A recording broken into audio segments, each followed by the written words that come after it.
Because our hashtag at book launchers is hashtag #noboringbooks, I get asked the question all the time, how do you write a book about business that isn't boring? And if you've wondered that too, well then this video is for you.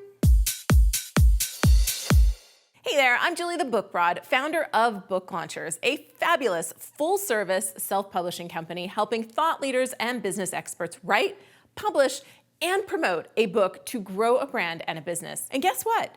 Part of writing a book that is easier to promote is making it a book people want to read. Writing a book people tell other people about. So how do you write a business book that people actually want to read? Well, here are 5 tips to help you do that. Tip number 1, write a book that is reader-focused.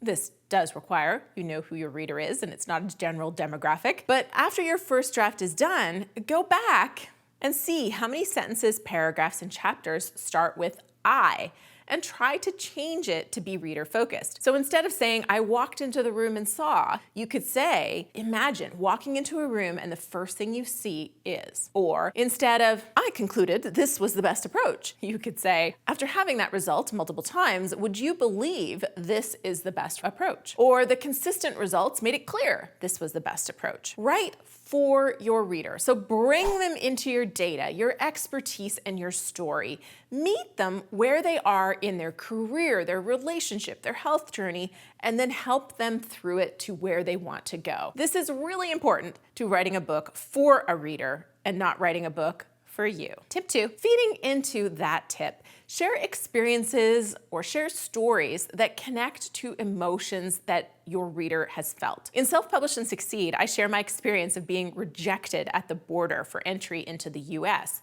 And while the story has nothing to do with publishing, the feeling of rejection is universal, and those feelings of helplessness and unfairness are universal.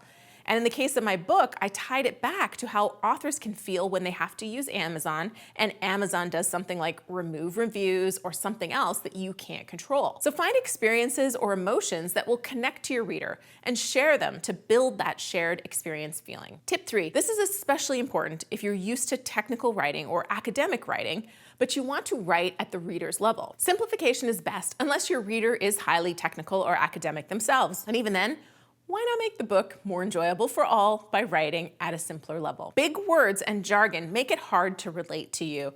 And while there is a time and a place for them, if this is a business book that you want to sell to more than just your fellow PhDs, then let's write at a grade 8 level. Or if you can't write at a grade 8 level easily, ask your editor to help you get there. That way your reader will feel a connection to you, and they don't have to work too hard to know what you're saying. Nobody feels smart when they have to use a dictionary to look up what a word means. Like perfidious. I read a book the other day with that word, and by the context, I figured it was a negative thing, but I had to look it up.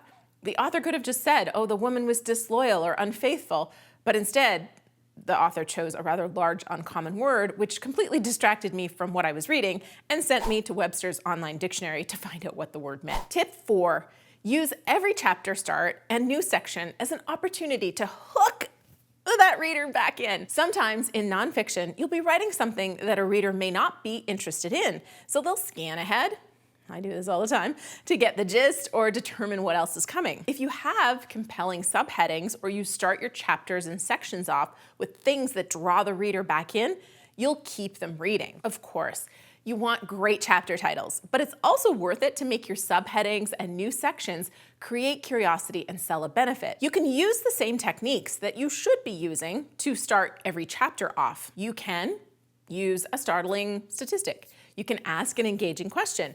You can tell a story or just tease what's about to be shared and how it's going to impact the reader in a way that matters to that reader. All of those things are a great way to keep a reader interested and keep them reading. Tip 5, keep it concise. This doesn't mean your book has to be super short, but it does mean you don't want to warm up for pages and pages to make a point.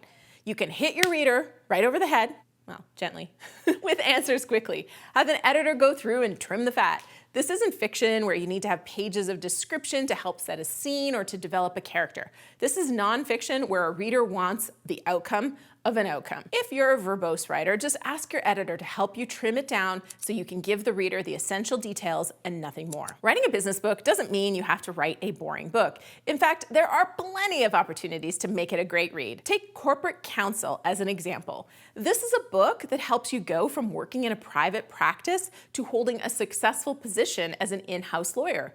It's told in a story format so that it's fun and easy to read and the lessons are memorable.